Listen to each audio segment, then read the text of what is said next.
Hello, hey, Mitchell here. Welcome back. Today we're going to talk about a few things and then we're going to do a meditation. Um, I'll maybe put down in the comments where the meditation starts if you want to skip through the talk. Um, but wow, it is, what is it? It is March 17th, and I don't know about you guys, but I've had some real zingers lately. And uh, all across the board, just as if uh, the guardrails on emotion and experience have been widened quite a lot. And so um, it feels like everything's okay now and everything's kind of combining all at the same time. uh, and by everything's okay, meaning that I get the sense that I am much more in awareness or watching, even when I'm in experiencing things that are maybe not pleasant, um, and also those things that I do feel as pleasant, but I'm in a more of a watching space, and I've cultivated this over time, and maybe this is something that we can work on together. And so the what I'm talking about here is the concept of the observer or the watcher or the seer, and then as opposed to the watched or the observed or the seen.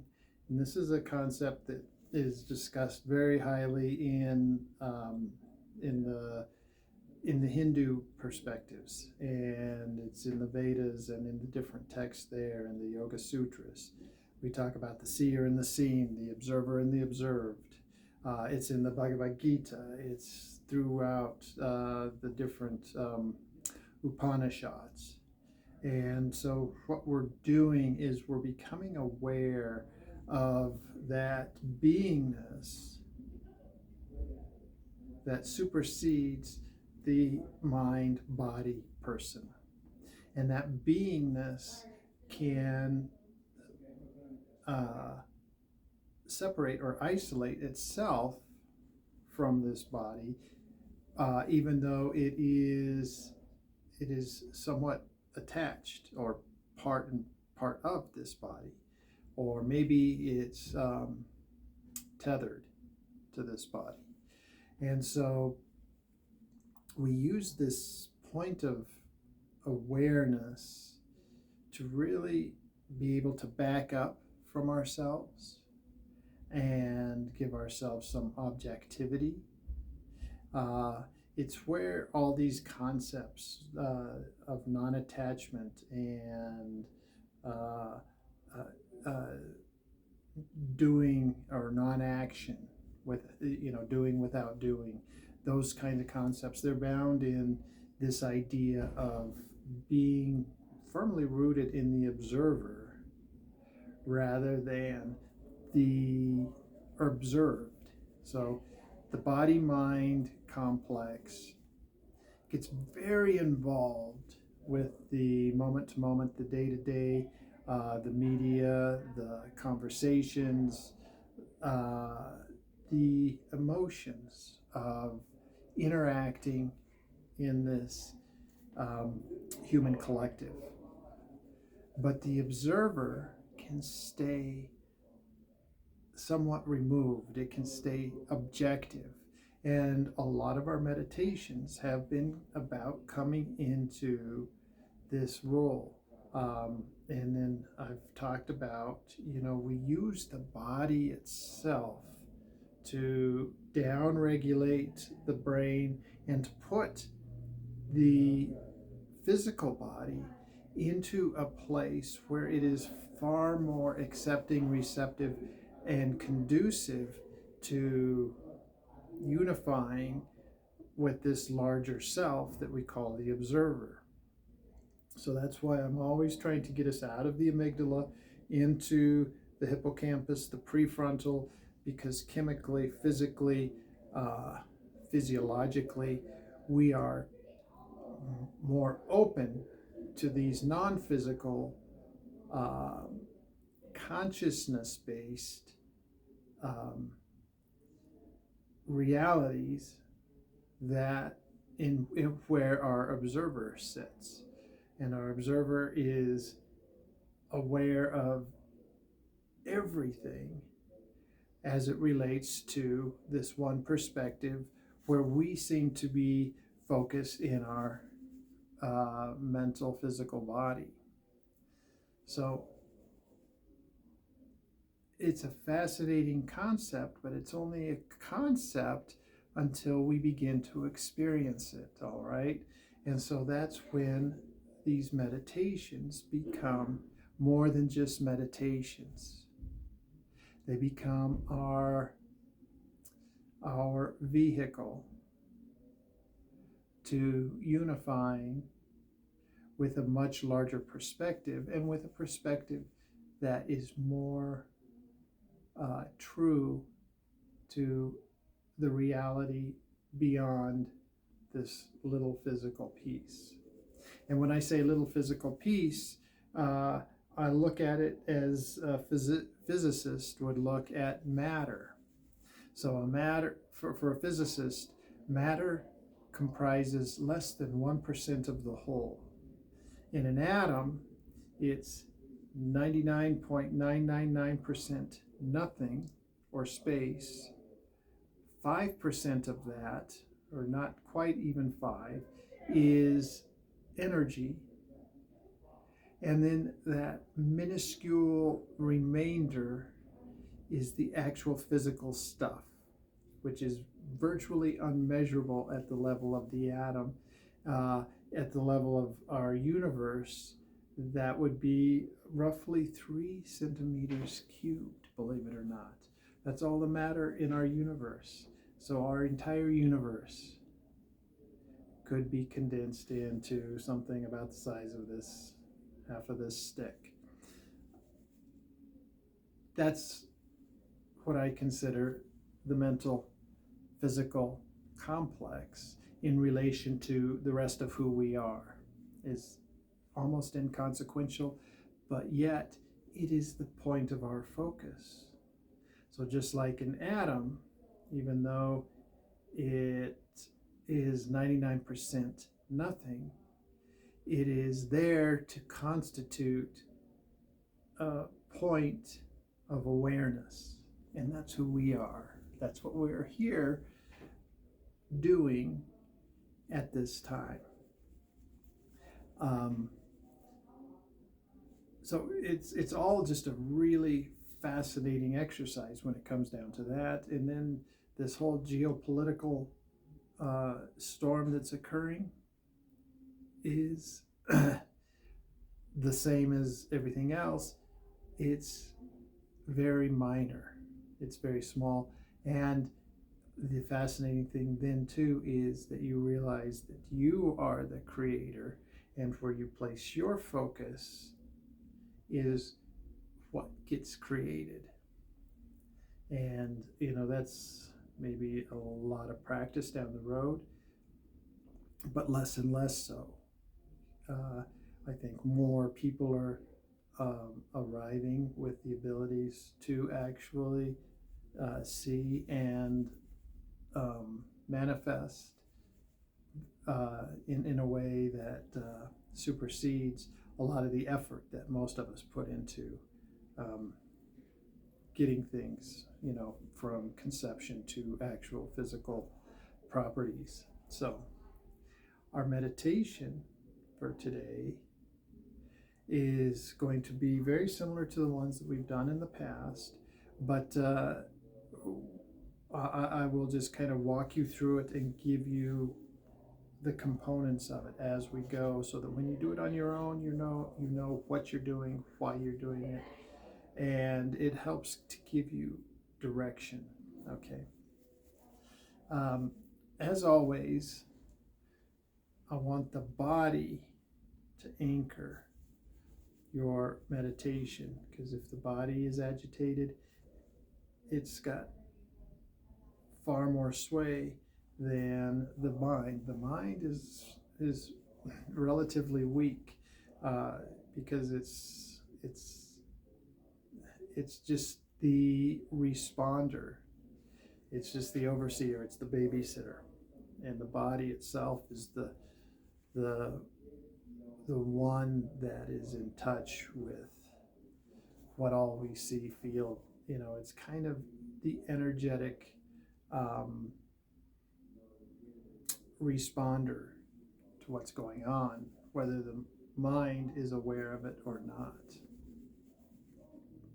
So we bring the body into a calm state. We downregulate the body to a degree, but we're activating that by breathing in through the nose and out through the nose. And we're exhaling longer than our inhale. This is, as I've spoken in other videos, it's just to downregulate. Also, breathing in and out through the nose activates diaphragm breathing. Diaphragm breathing massages that ventral vagal nerve. The ventral vagal nerve being massaged further activates this parasympathetic mode, which is safety, rest, relax, meditation. And we are able to then further come into a space of observe and respond. And when we're in that space of observe and respond, then we recognize that so very little of what we do needs to be done. And that's that principle of non-action. They say, it says in the Bhagavad Gita that, the sage, the true wise one sees action in non-action and non-action in action. So we are going to put our action in the observing first. And then when we go into action, it isn't a doing, it's part of our beingness. So breath in and out through the nose, tongue to the roof of the mouth. That's activating that first point of that vagus nerve. And then we're going to inhale and then exhale longer than our inhale. And then we're going to hold. And we're going to hold on that exhale for 10 to 15 seconds. And we're going to really feel that diaphragm lifting. And I can feel my actual abdominals contracting as this lifts strongly into the rib cage. And then we can inhale again. So it's a inhale, inhale, exhale, exhale, exhale, exhale. Hold.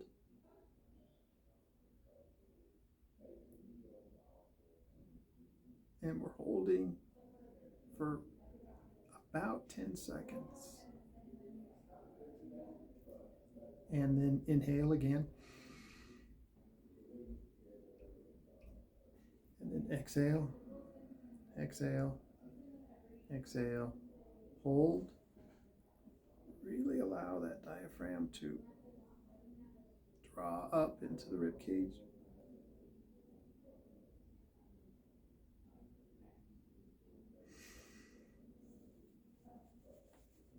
And then we're going to exhale, exhale, exhale, exhale. Hold.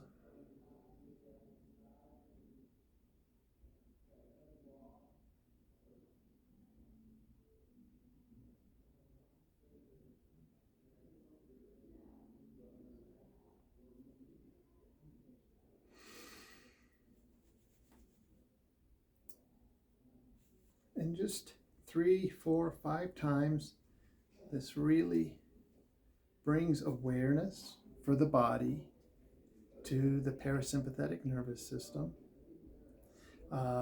it's tonifying for that parasympathetic nervous system, because we've been really building up on the sympathetic for a long time. Now we're going to inhale and exhale with just a little bit of more awareness on the exhale, so a slightly longer exhale, maybe a 2-count inhale and a 3-count exhale. And we're going to close our eyes. So go ahead and close your eyes, and it's just a gentle inhale, and then a little bit longer on the exhale. And that longer exhale is continually down regulating. So if you do feel yawns coming on after that breath holding exercise, really that's just about the parasympathetic has been turned on, and that's a good thing. That's what we were looking for, is to come out of sympathetic in any way and come into parasympathetic. That puts the body at ease, which then puts the mind at ease, because the mind's job is to make sure the body is at ease. And when the body is at ease, then the mind is able to focus. And now we bring our focus into our solar plexus area.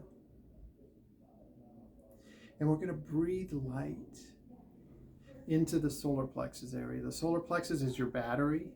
So that's where you're building your energy easiest, is you can really spin it up fast in the solar plexus. It's your power center, really.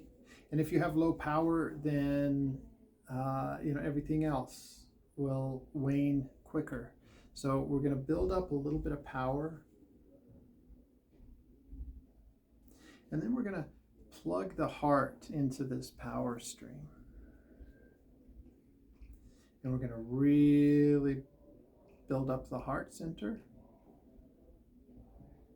and bring light into the heart. Solar plexus combined. And so we're sort of supercharging the heart chakra.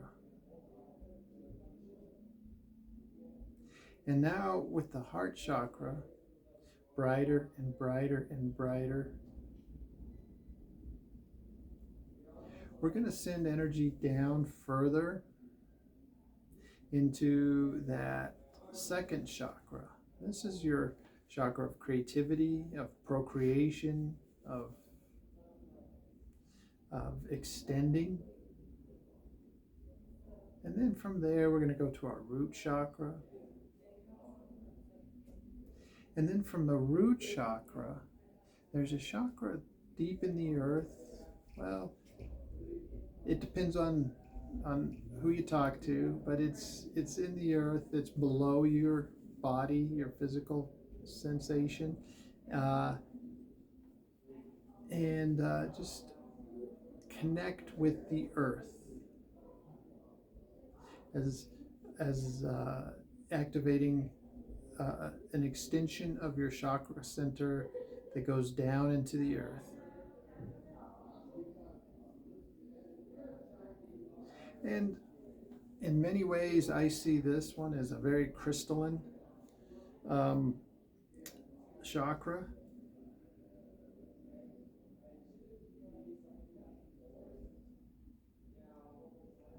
And now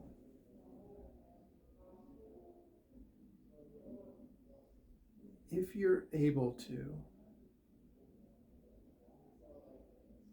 keeping your focus, your awareness inside, draw it back up to the heart center, and then send it up through the throat, up into the center of the head, maybe that pineal area. Connect there, and then send it on up. So there's light extending from above and below.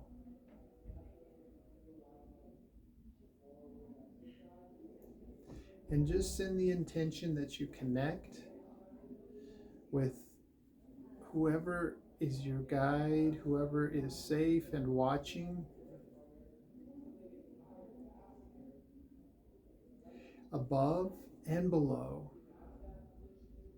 And what you're wanting to establish is a connection where you're deeply entrenched in the power, the energy, the physicality, and the consciousness of the earth.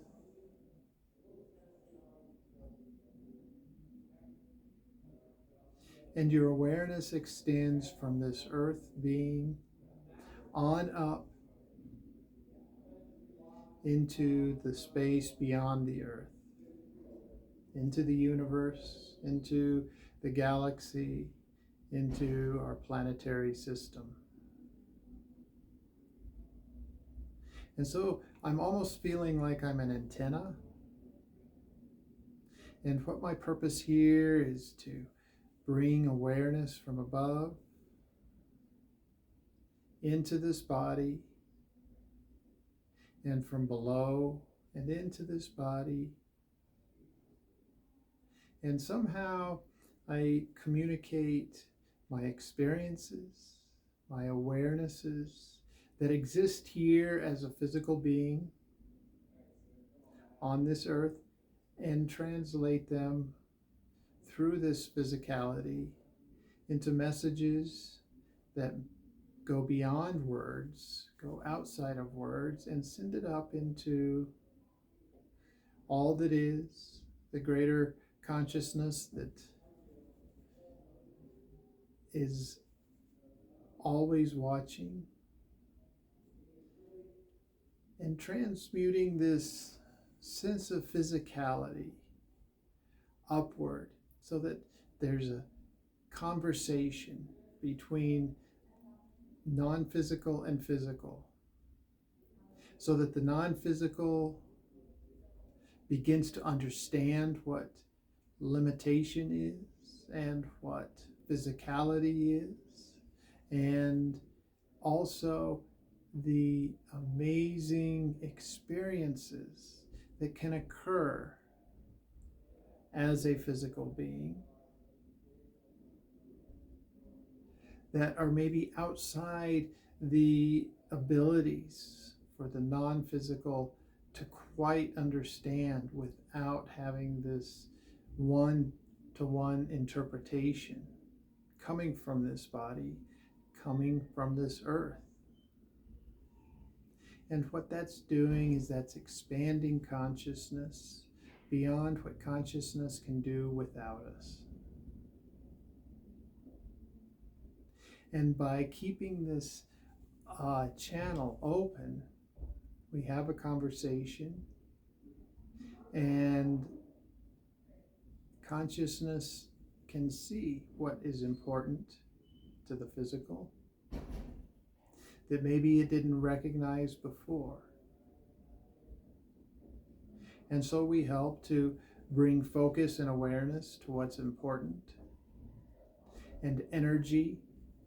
And with all that, we increase those pieces that are important, that bring fulfillment to us as physical creatures.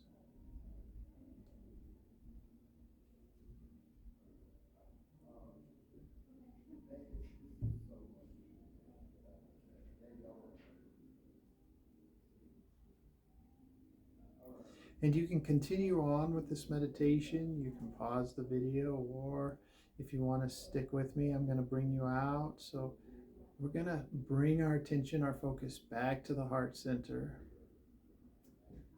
Kind of condense it in the heart center from above and below. And with our focus, our attention really anchored in the heart center, we'll gently open the eyes, being very careful not to label or place names on anything. We're just noticing color, form,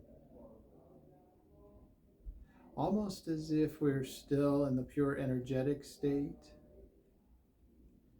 but we're now looking at what we remember as the physical world.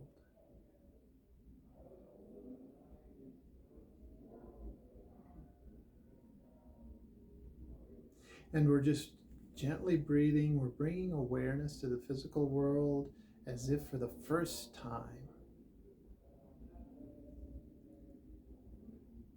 And our heart center is still open. Our focus, our awareness, our concentration is still somewhat more in the heart center than it is in the head.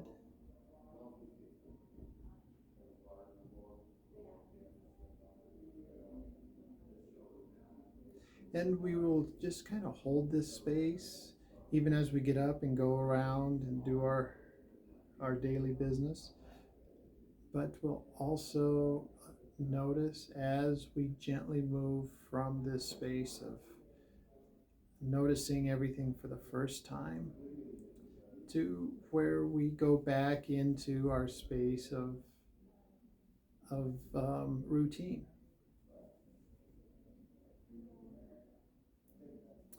So that's what I have for you today. I hope this was helpful. Please comment, like, subscribe, anything you have to contribute. I would love to hear as far as advice or suggestions. Please leave me a comment. Thank you so much. Bye-bye.